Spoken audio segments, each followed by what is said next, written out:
Nakaikya sa mga buhing baboy, human na disgrasya ang gikargahang truck niini sa Malaybalay City sa Bukidnon. Apan sobra gatos ka mga baboy ang nawala, human matud pagipangkuha sab sa mga taong midugok sa lugar. Sa video nga kuha sa usa ka netizen, makita ang nabalintong na nga truck samtang nagkatagsab ang mga buhing baboy sa tapad niini. Ganing uban sa mga baboy nahulog pa sa bakilid nga bahin sa lugar.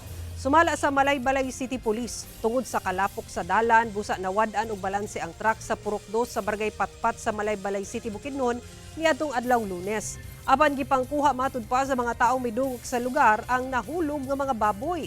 Sa inisyal nga report sa kapulisan, mikabat sa 132 ka mga buhing baboy ang nawala gikan sa nadisgrasya nga truck. Mihangyo sab kuro ang tag-iya sa mga baboy sa mga nakakuha nga iuli kini.